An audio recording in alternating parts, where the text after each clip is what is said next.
오늘 우리에게 주신 말씀은 마가복음 14장 22절에서 31절 말씀입니다.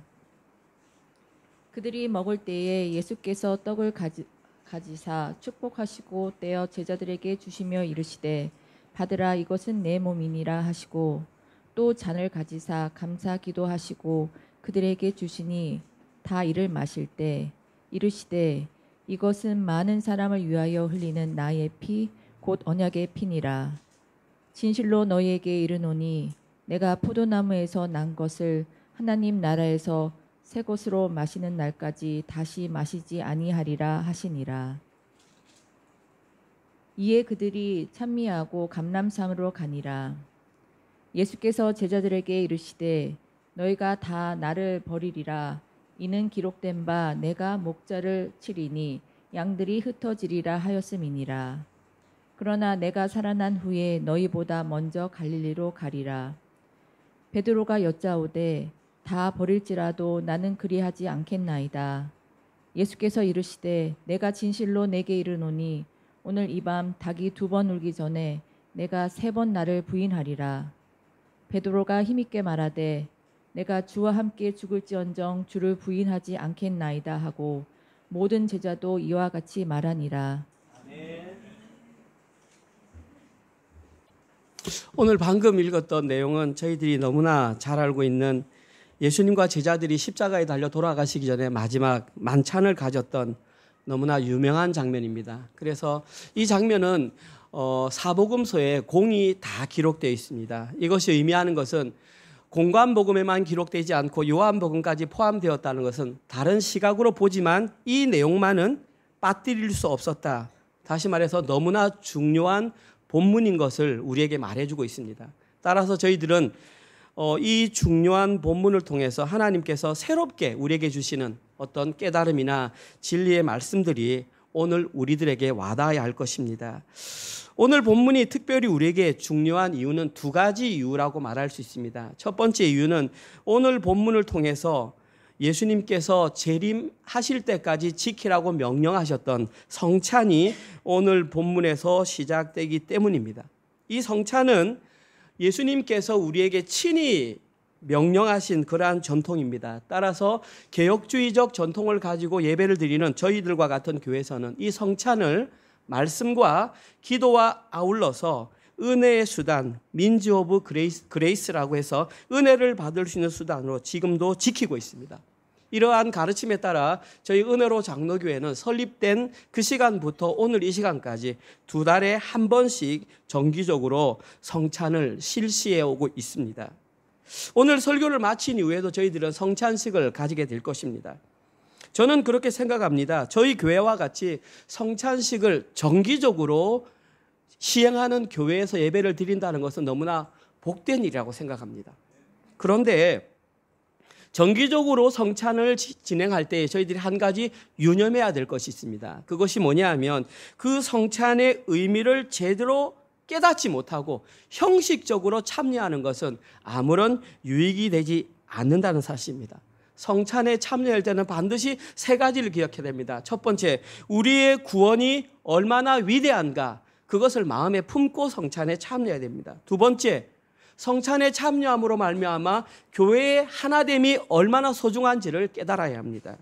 마지막 3번째로 죄인인 우리가 성찬에 참여할 수 있다는 것이 얼마나 감사한지 이 3가지를 날마다 기억하며 참여할 때에 그 성찬이 진정으로 의미가 있는 것입니다.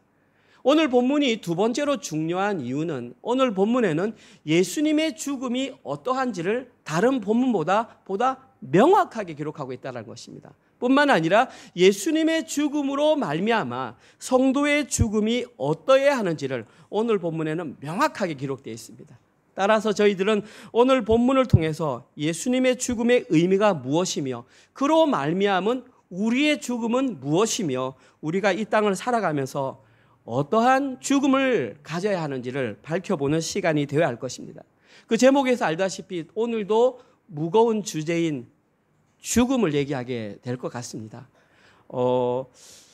어떤 마음으로 여러분들이 예배에 참여하셨는지 모르겠지만 마음을 열고 성령님께서 여러분에게 주시는 마음을 그대로 쑥 받아들였으면 좋겠습니다. 아무리 좋은 말씀이 선포되어도 그 그릇을 엎어두면 아무것도 담기지 않습니다. 그런데 그것을 열어두면 내가 무엇을 받아야 되겠다 하지 않더라도 성령님께서 마음을 터치하시면 그 그릇에 은혜가 담긴다고 생각합니다. 그러니까 오늘도 죽음 얘기야 그렇게 생각하지 마시고 오늘 본문을 통해서 나에게는 어떤 메시지를 주시는가 한번 여러분들이 곰곰이 함께 고민하는 시간 되었으면 좋겠습니다. 첫 번째 부분부터 한번 살펴보겠습니다. 오늘 본문의 첫 번째 부분은 예수님이 제자들과 만찬을 갖는 그 최후의 만찬의 모습입니다. 이 최후의 만찬의 모습에는 예수님의 죽음에 관한 내용이 기록되어 있습니다. 그런 내용으로 한번 살펴보겠습니다. 그리고 두 번째 내용은 나중에 살펴볼 것이지만 베드로의 배반이 기록되어 있습니다. 베드로의 배반에 기록된 내용은 그 베드로의 배반을 통하여 성도의 죽음은 어떠해야 하는가 그 내용을 살펴볼 것입니다. 자, 첫 번째 내용입니다. 오늘 본문 22절에서 26절 제가 천천히 다시 한번 읽어보겠습니다. 그들이 먹을 때에 예수께서 떡을 가지사 축복하시고 떼어 제자들에게 주시며 이르시되 받으라 이것은 내 몸이니라 하시고 또 잔을 가지사 감사기도 하시고 그들에게 주시니 다 이를 마시매 이르시되 이것은 많은 사람을 위하여 흘리는 나의 피 곧 언약의 피니라. 진실로 너희에게 이르노니 내가 포도나무에서 난 것을 하나님 나라에서 새 것으로 마시는 날까지 다시 마시지 아니하리라 하시니라. 이에 그들이 찬미하고 감람산으로 가니라. 오늘 이 본문에서 저희들이 가장 먼저 살펴봐야 할 것은 과연 이 최후의 만찬이 언제 있었는가 그것을 한번 명확하게 규정해 보는 것입니다. 언제 있었냐 이 내용은 오늘 본문에 기록되어 있지 않습니다. 그러면 오늘 본문이 처음 시작하는 본문에 이 내용이 나와 있습니다. 마가복음 4장 12절 바로 앞달락 어저께 내용입니다. 마가복음 4장 12절에는 이렇게 기록되어 있습니다. 무교절 제가 잘못했습니까? 제가 읽겠습니다. 무교절 첫날 곧 6월절 양 잡는 날에 제자들이 예수께 여짜오되 우리가 어디로 가서 선생님께 6월절을 잡수시게 준비하기를 원하시나이까 하매 마가복음 말씀에 보면 어떻게 나와 있냐면 무교절 첫날 곧 6월절 양 잡는 날에 최후의 만찬이 있었다고 말합니다. 마가복음입니다. 그러면 사복음서에 다 기록됐다고 그랬으니까 병행구절 한번 보겠습니다. 마태복음 26장 10절에는 무교절 첫날 이렇게 기록되어 있습니다. 마찬가지입니다. 누가복음 22장 7절에는 6월절 양을 잡을 무교절 날, 다시 말해서 세 권의 공관복음 마태, 마가, 누가는 그날이 무교절이 시작되는 첫날 6월절의 최후의 만찬이 있었다고 밝히고 있습니다.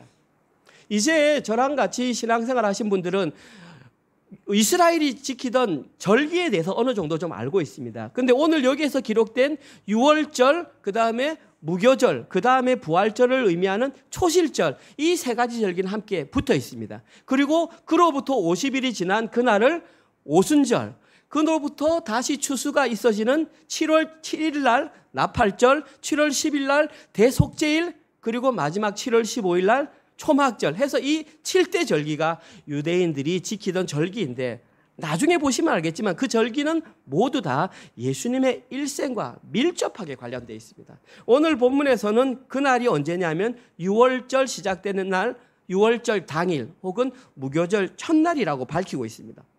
그러면 과연 그날 예수님께서 돌아가셨을까? 요한복음도 여기에 동의를 하는가?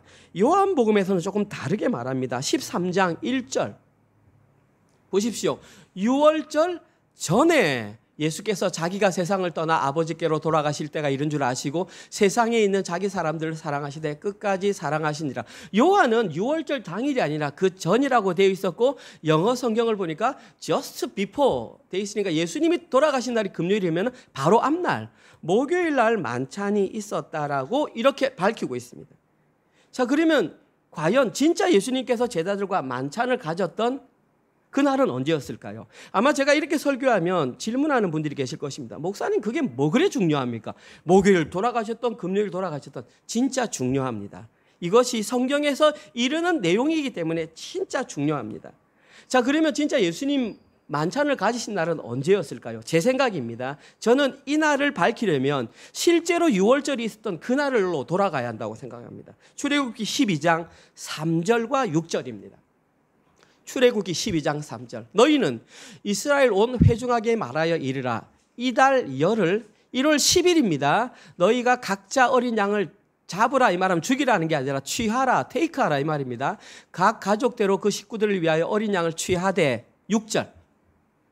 이달 열 나흘까지 간직하였다가 그러니까 10일 날 잡아가지고 집안에 두다가 14일까지 간직하라는 겁니다. 그럼 그때까지는 집에서 안고 같이 잠을 자라는 얘기입니다. 그리고 그날 해질 때에 이스라엘 회중의 그 양을 잡으라. 저 날이 언제냐면 바로 유월절 당일입니다. 여러분이 너무나 잘 아시는 것처럼 예수님께서는 유월절 어린 양이 되시기 위해서 이 땅에 오셨습니다. 그러면 예수님이 십자가에 달려 돌아가시는 그날이 유월절 당일 예수님이 죽으시는 날이 되어야 됩니다. 오늘 예수님 안 돌아가십니다. 내일 돌아가십니다. 따라서 성경에 근거하여 제가 생각하는 오늘 본문은 요한이 맞다고 생각합니다. 유월절 바로 전날, 그날이 예수님께서 제자들과 최후의 만찬을 가지셨다. 그리고 그 다음 날 예수님께서는 어린 양이 되셔서 십자가에 달려 돌아가신다. 이것을 정확하게 맞추기 위해서 어쩌다가 그렇게 된 것이 아니라 예수님께서는 그 모든 계획을 가지시고 섭리적으로 이끌어 왔다는 것입니다. 그 하나의 증거가 마가복음 14장 2절에 보면 그 내용이 나옵니다. 예수님께서 자꾸 이적을 행하니까 대제사장들과 서기관이 예수님을 죽이려고 하는데 마침 이틀 뒤가 지나면 유월절이니까 뭐라고 했냐면 명절에는 하지 말자. 결론적으로는 대제사장과 서기관은 이때 예수님 안 죽이려고 했습니다. 넘어가려고 했는데 갑자기 누가 나타났냐면 가룟 유다가 나타났습니다. 갑자기 가룟 유다가 나타나서 내가 가서 팔게. 그러니까 이 사람들이 정신이 번쩍 들면서 지금 죽여야 되겠구나. 이렇게 계획이 되었던 것입니다. 이 모든 것은 하나님께서 다 섭리하신 계획들입니다. 하나님께서는 구약시대부터 신약시대 예수님이 돌아가시는 순간까지 심지어 오늘 이 자리에서 저희들이 예배하는 이 순간까지 그 하나도 틀리게 예정된 것이 없습니다. 명확하게 그 다 성취가 되었고 오늘 이 자리에서 이 설교를 들어야 하는 것은 하나님께서 여러분을 그렇게 작정하고 계획하셨기 때문입니다. 아마 여러분들이 지금까지 깨닫지 못한 새로운 내용들이 여러분에게 와닿을 것입니다. 이제 순종하는 마음은 여러분의 각자의 몫이지만 틀림없이 저는 그 내용이 선포된다고 생각합니다. 당연히 제자들은 이것을 전혀 깨닫지 못했습니다. 그러면 이 마지막 만찬에 예수님께서 가장 먼저 취하신 행동은 무엇이냐? 오늘 본문 22절에 떡을 떼어서 제자들에게 나누어 주시면서 이렇게 말씀하셨습니다. 받으라. 이것은 내 몸이니라. 우리가 생각할 때는 특별한 내용처럼 보이지만 유대인들이 식사할 때 주로 이렇게 합니다. 그 큰 빵을 가지면 그걸 떼가지고 이렇게 나누면서 먹으라 합니다. 그러니까 제자들은 먹을 때 이것이 특별한 의미가 있을까 인지하지 못했을 것입니다. 그러나 예수님은 달랐습니다.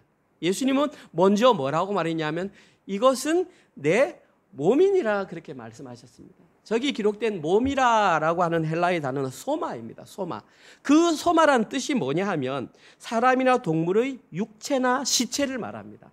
혹은 사람이나 동물의 살아있는 몸.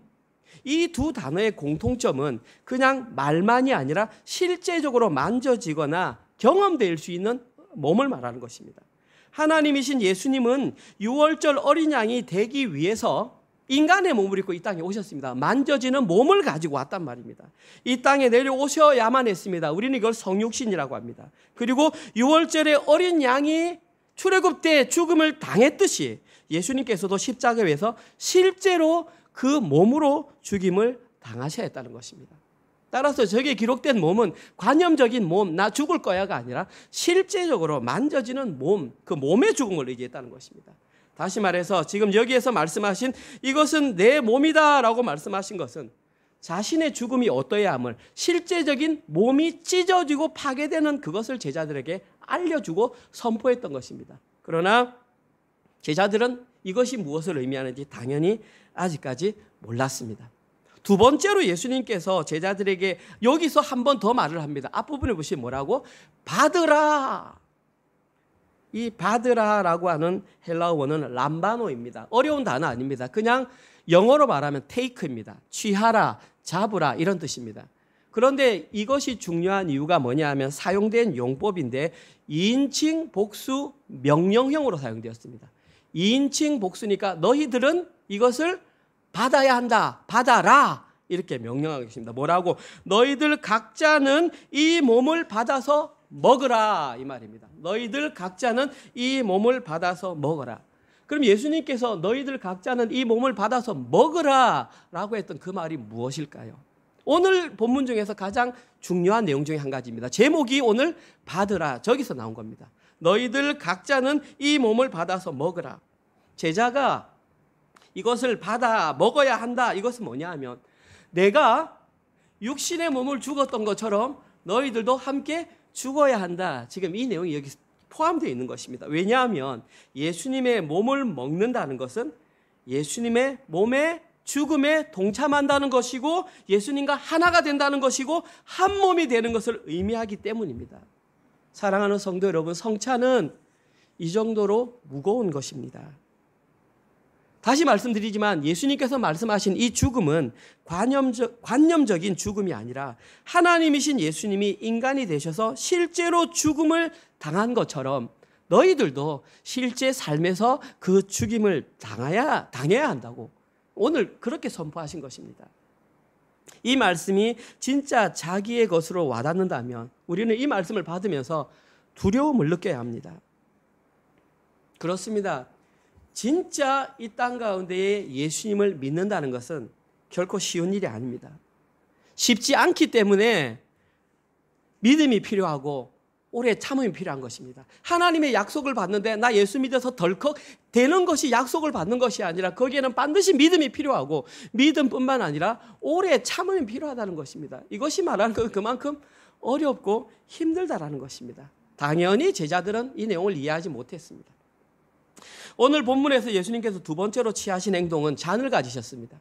이번에는 잔을 가지시고 감사기도한 후에 제자들과 함께 나누어 마셨습니다. 그때 뭐라고 말했냐면 이렇게 말씀하셨습니다.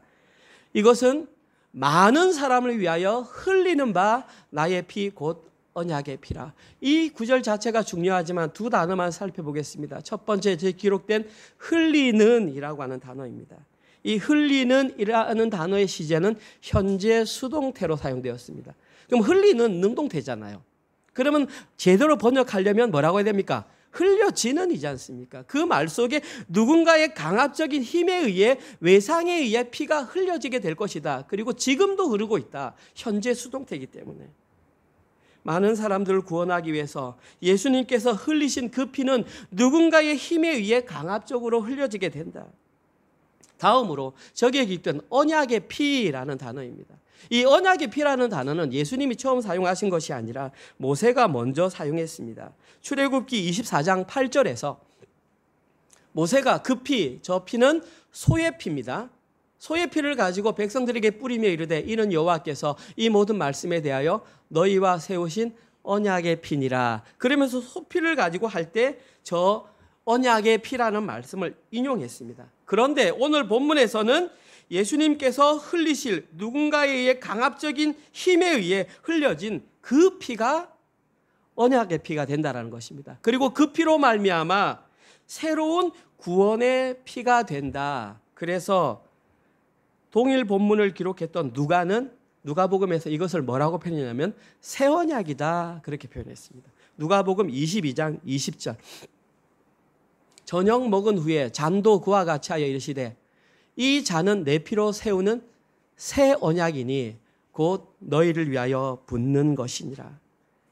예수님께서 이것은 예전에 있던 그것이 아니라 그 언약의 피는 파기되고 이제는 이것이 새 언약의 피로 너희를 구원하는 피가 될 것이다. 이렇게 선포하셨던 것입니다.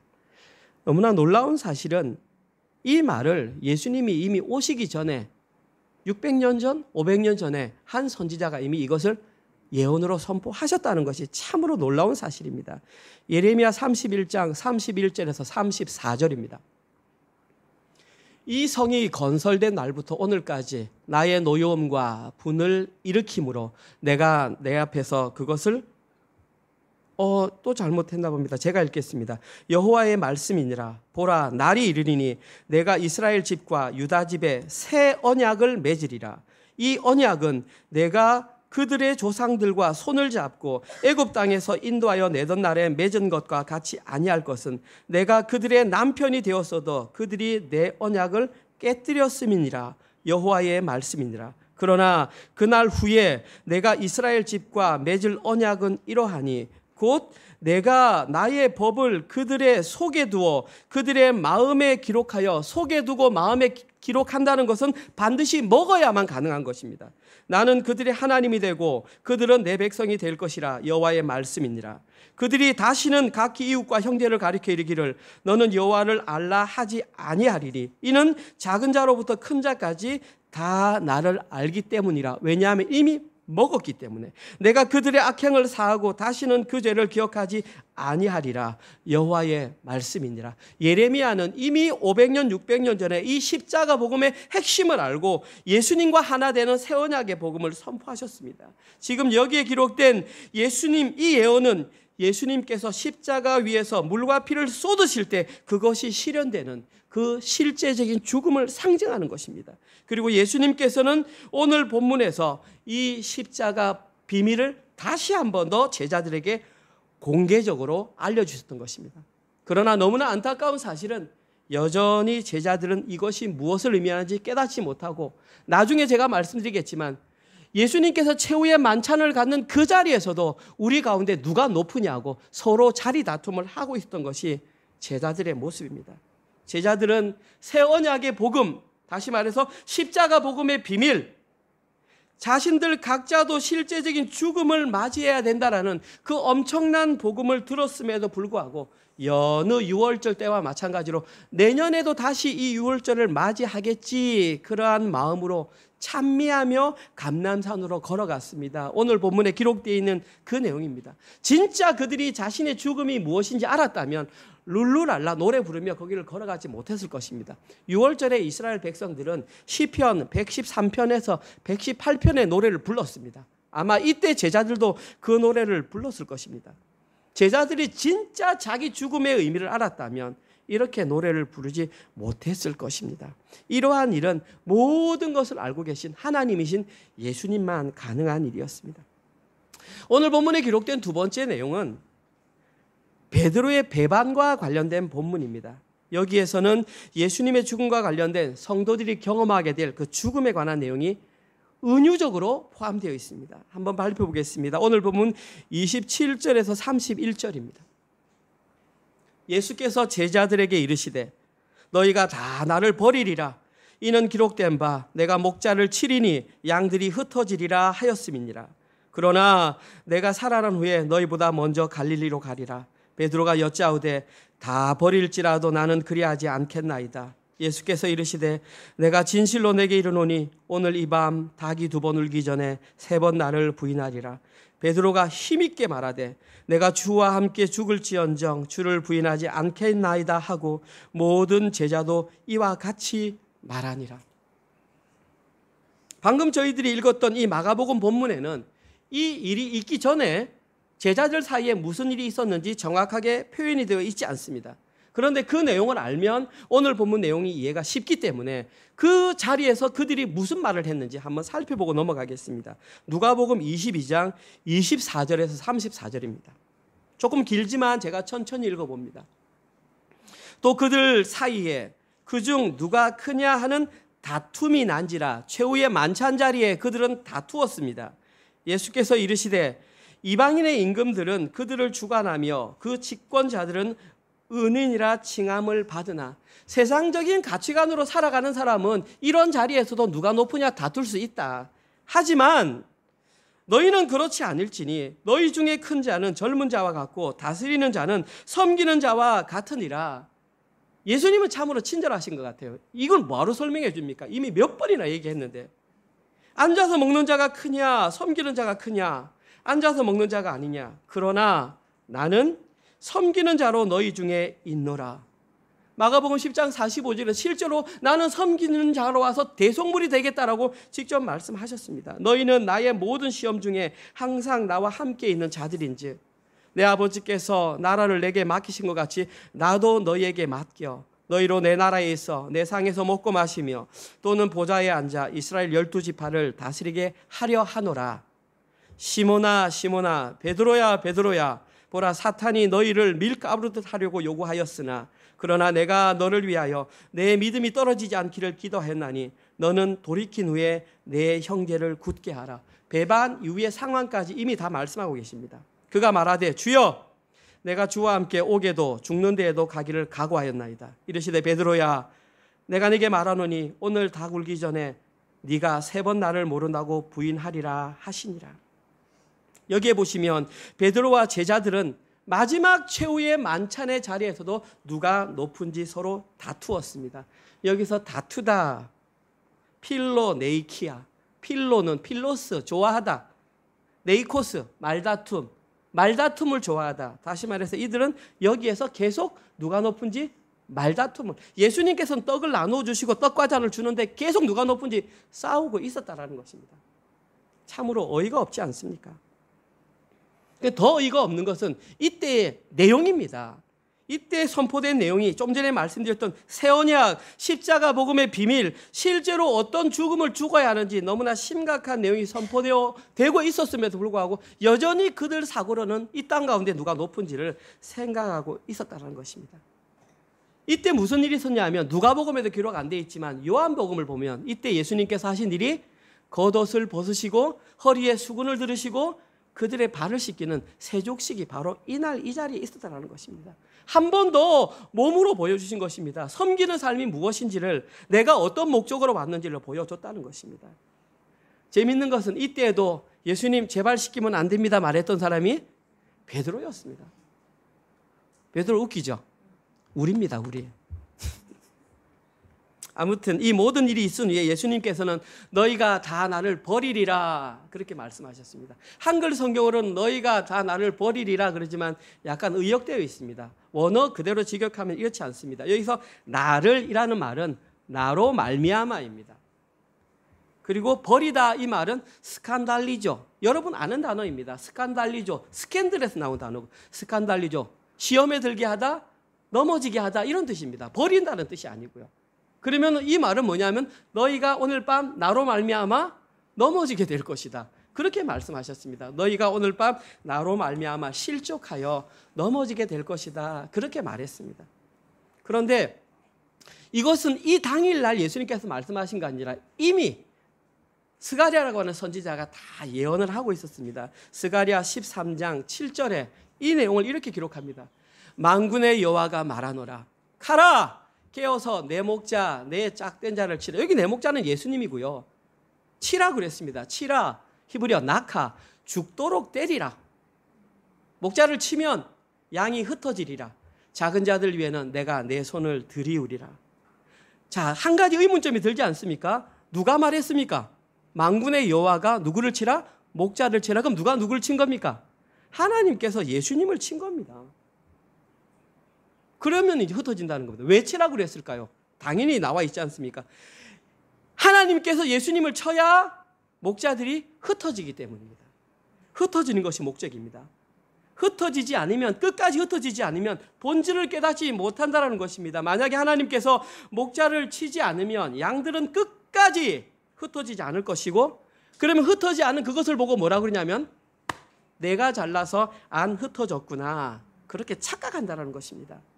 이미 옛 언약으로 관계가 다 끊어져 버렸는데도 그들은 여전히 그냥 하나님 손만 붙잡고 있으면, 제사만 잘 드리고 있으면 내가 잘하고 있구나, 우상숭배로 이미 다 끝나버렸는데, 이것이 이스라엘 백성들, 우리가 알고 있는 모습입니다. 그리고 오늘 본문에서 십자가에 달려 돌아가신다는 그 말을 했음에도 불구하고 여전히 누가 큰지 다투는 제자들의 모습이었습니다. 좀 전에 살펴보았듯이 그들은 실제로 다투었습니다. 말다툼. 그래서 하나님께서는 그들에게 깨달을 수 있는 방법으로 취하신 것이 오늘 본문에 기록된 대로 목자를 치는 것, 치다, 낙하, 실제로 죽임을 당하다. 이렇게 목자가 죽임을 당하면 양들이 자기의 현주소를 깨닫고 예수님께 돌아올 자는 돌아옵니다. 저기 보면 누가 돌아온다냐면 작은 자들을 내가 들이우리라. 여기서 작은 자가 예수님의 죽음을 기억하는 자, 저는 아까 예배 전 찬양을 하면서 좀 안타까웠던 것이, 물론 마음껏 찬양하셨겠지만 누가 저기에 기록된 작은 자들이냐면 자기의 존재 가치를 알고 자기의 목숨을 내놓은 자예요. 그 자가 누구냐 하면 바로 300데나리온 하는 향유 옥합을 깨뜨린 그 자가 바로 저 여자예요. 그 돈은 300데나리온이면 지금으로 1년 연봉입니다. 자기 시집 가려고 마련했던 그 결혼 지참금을 목을 딱 깨가지고 예수님 머리부터 부어서 자기 머리털로 발을 닦았습니다. 이것이 의미하는 것은 나 죽었어요. 나 예수님 아니면 못 살아요. 그 말이에요. 그러면 이 찬양을 할 때 우리는 그 마음으로, 그 여인의 마음으로 찬양을 해야 되는 거예요. 아, 저런 찬양은 멜로디가 저렇구나. 그것이 중요한 것이 아니라는 사실이에요. 지금 그 여인이 바로 저 작은 자와 같은 죽음을 아는 자들, 자신의 현 주소를 알고 하나님을 찾는 자가 바로 그 여인입니다.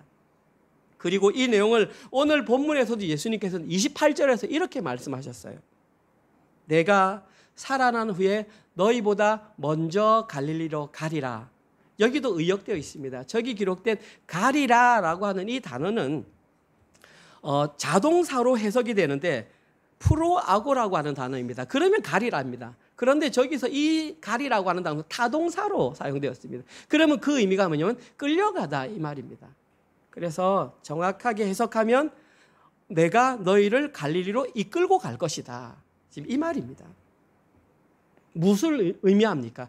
진짜 하나님의 백성, 그 죽음의 의미를 아는 진짜 성도는 하나님의 손에 이끌려 사는 자들, 자기 스스로의 힘이 아니라 하나님의 손에 이끌려 가는 자들, 죽음을 경험한 자들, 구원에 있어서 자기의 공로가 0%라고 인정하는 자들. 0%일 수밖에 없는 것은 죽었으니까 당연히 0%죠.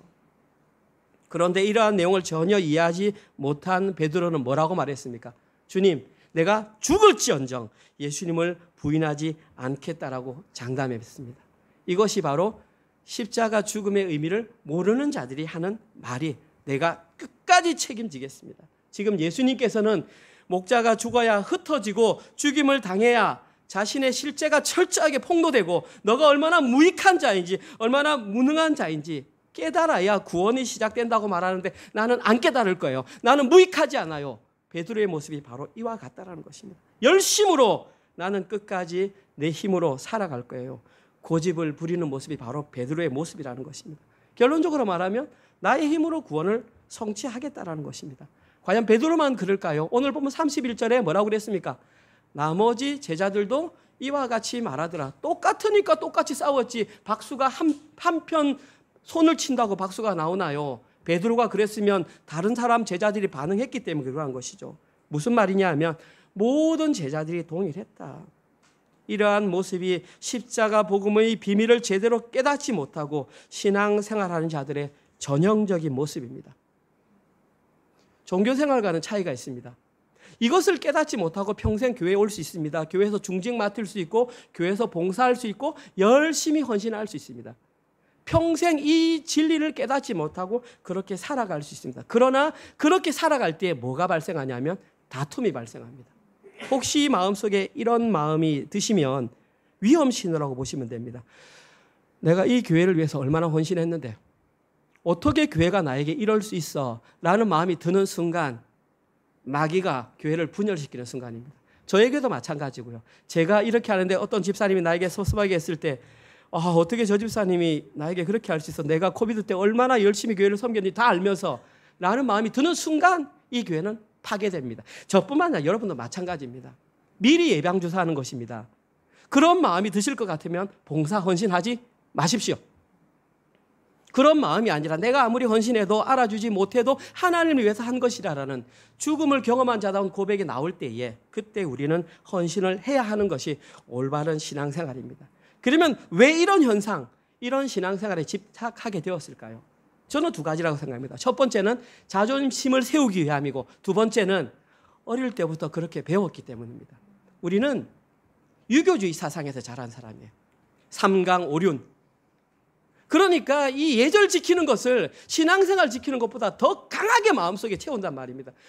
중요하죠. 예절 지키고 다른 사람에게 예절할 게 너무 중요하죠. 근데 그것이 십자가 복음보다 앞서가지고 이렇게 덮어버리면 십자가 복음은 안 나타나고 예절이 나타나버리면 십자가 복음은 사라져버리면 신앙생활 아니라니까요. 순서가 중요하다니까요. 십자가 복음 안에서 예절을 지키고 십자가 복음 안에서 책임을 다하는 것이지 십자가 복음은 간대 없고 이렇게 하라 그래서 그렇게 배웠던 것이 우리를 옥죄한다면 그것은 바로 제가 늘 설교했던 인과율적인 가르침이며 이원론적인 가르침입니다. 이렇게 되면 비록 몸은 교회 안에 있다 할지라도 여전히 세상적인 가치관으로 살아갈 수밖에 없습니다. 계속 스스로 책임져야 하는 것이죠. 그렇게 가장 대표적인 사람이 누구냐 하면 우리가 잘 아는 가룟 유다입니다. 깔끔하지 않습니까? 예수님 30장에 팔았는데 다시 보니까 내가 잘못했어. 돈 던져버리고 내가 책임졌잖아. 어떻게? 죽어버렸잖아. 내가 책임졌잖아. 세상적으로부터 얼마나 깔끔합니까? 얼마나 책임감이 있습니까? 그러나 그것은 십자가 복음과는 전혀 관계없습니다. 십자가 복음은 뭐냐 하면 하나님 제가 그렇게 팔았군요. 제가 면목 없이 주님 앞에 나옵니다. 면목 없이 그 구원을 믿음으로 받아들이는 그 사람이 진짜 십자가 복음을 아는 사람입니다. 그러면 교만이 없죠. 교회 다툼이 없죠. 교회가 쭉 기꺼이 가죠. 중심 정말 중요합니다. 이것이구나. 이것이 진리이구나. 면목 없이 오늘도 십자가 복음을 붙잡고 예수님 뒤를 따라가는 그것이 십자가의 진리구나. 그리고 그렇게 이 땅에서 자신의 무능력함을 폭로당하면서 살아가는 그것이 내가 경험해야 할 이 땅에서의 죽음의 실체이구나. 내가 죽는 것이 내가 저기서 자살하는 게 중요한 게 아니라 나는 아무것도 아니구나. 나는 하나님의 구원에 아무런 공로가 없구나. 이것을 기억하며 살아가는 그 사람이 죽음을 경험한 오늘 본문에 기록된 내용의 핵심이라는 것입니다. 그러나 유의할 것은 생각으로만 나 이해해서가 아니라니까요. 실제 내일부터 시작되는 삶에 죽어야 한다니까요. 누군가 나에게 기분 나쁜 말을 해도 그것이 나의 무익함과 무능력함을 드러내는 것이면 인정해야 한다는 것이 실제적인 죽음입니다. 오늘 설교를 마무리하겠습니다. 오늘 본문에는 예수님과 제자들의 마지막 만찬과 베드로의 배반에 관한 내용이 표면적으로 기록되어 있었습니다. 그러나 그 내용에는 예수님의 죽음이 의미하는 것이 무엇이며 그것을 받아 먹어 죽어야 할 제자들의 죽음이 무엇인지를 우리에게 알려주고 있습니다. 분명한 것은 예수님의 죽으심은 관념적인 죽음이 아니라 실제로 죽으셨고 실제 몸으로 입고 오셔서 고난을 당하시고 실제로 죽었습니다. 마찬가지로 제자된 우리가 이 땅을 살아갈 때에 실제적으로 죽어야 합니다. 나의 무익함과 나의 무가치함이 나의 자존심이 뭉개지는 것이 실제적으로 우리 삶을 통해서 드러나야 한다는 것입니다. 그것이 폭로되는 것이 바로 우리의 죽음입니다. 세상적 가치관으로 살아가는 사람들은 이것을 가장 힘들어합니다. 왜냐하면 자존심이 상하기 때문이죠. 이러한 이유로 아직까지 그 죽음의 의미를 제대로 깨닫지 못했던 베드로와 제자들은 여전히 예수님이 진리를 선포함에도 불구하고 나는 그렇지 않아요. 나는 그렇지 않아요. 마지막까지 자존심을 내세웠던 것입니다. 그리고 이러한 제자들의 모습이 바로 어쩌면 이 시대에서 신앙생활 잘한다고 생각하는 성도들의 모습일 수도 있다는 사실입니다. 그러나 예수님으로부터 떡을 받아 먹은 그 제자들, 예수님의 죽음의 의미를 아는 자들은 두렵고 떨리지만 자신의 무능력함이 철저하게 폭로되는 그 죽음을 고백하게 되어 있습니다. 왜냐하면 그 무능력함이 고백될수록 폭로될수록 예수님의 십자가 복음이 더욱더 선명해지는 것을 알고 있기 때문입니다. 그리고 그렇게 예수님의 십자가 복음이 선명하게 드러나게 될 때에 이제야 비로소 세상적인 가치관이 아니라 하나님 나라의 가치관으로 한 걸음 두 걸음 걸어갈 수 있게 되는 것입니다. 저는 이러한 신앙 고백들이 우리 은혜로 교회 신앙 고백이 되었으면 좋겠고 특별히 여기에 앉아있는 우리 자녀들, 청년들과 청소년들의 고백이 이와 같은 고백이 되었으면 좋겠습니다. 그러려면 우리 장년 성도들이 먼저 살아야 됩니다. 다투는 모습 보이지 마시고요. 자기 자랑하지 마시고요. 정말 내가 없음을 날마다 교회에서 고백하는 그런 교회가 되시기를 주님의 이름으로 축원드립니다. 아멘. 하나님 감사합니다. 최후의 만찬을 통하여 그 가운데에 숨어있는 하나님의 진리를 저희들에게 발견하시니 참으로 감사합니다. 그러나 하나님, 그것을 깨달은 것으로 만족하지 않도록 우리의 신앙을 주님 지켜주시옵소서. 우리의 현실의 삶을 통하여 그러한 죽음의 모습이 드러날 때에 도망가지 말게 하시고 두려워 피하지 말게 하시고 당당히 맞서서 맞아들이는 우리 모든 은혜로 성도들 될 수 있도록 인도하여 주시옵소서. 예수님의 죽으심이 우리의 삶 가운데 실현되는 것이 제자들의 당연한 모습임을 깨닫게 하시고 그러한 신앙을 가지고 우리가 먼저 그 길을 걸어가게 하시고 사랑하는 자녀들에게 그 길을 걸어갈 수 있는 것을 등을 보일 수 있는 사랑하는 우리 성도들 되게 인도하여 주시옵소서.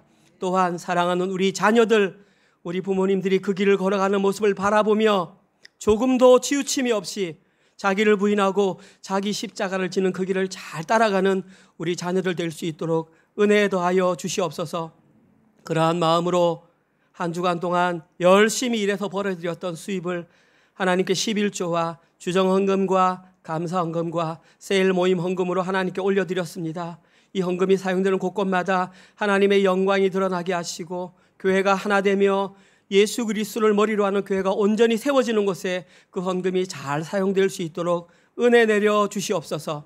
이제는 우리 주 예수 그리스도의 은혜와 하나님의 사랑하심과 성령님의 위로교통 감화 깨닫게 하심이 예수님의 십자가 죽음의 의미를 온전히 깨닫고 우리의 현실의 삶을 통해서 그 길을 걸어가기로 결단하는 사랑하는 은혜로 가족들 머리 위에와 우리의 사업장과 우리의 자녀들 머리 위에 그리고 지금 이 시간에도 세계 곳곳에 흩어져서 주의 복음을 증거하시는 사랑하는 선교사님들과 그들의 사역과 그들의 가정과 그들의 자녀들 머리 위에 지금부터 영원토록 함께 있을지어다. 아멘.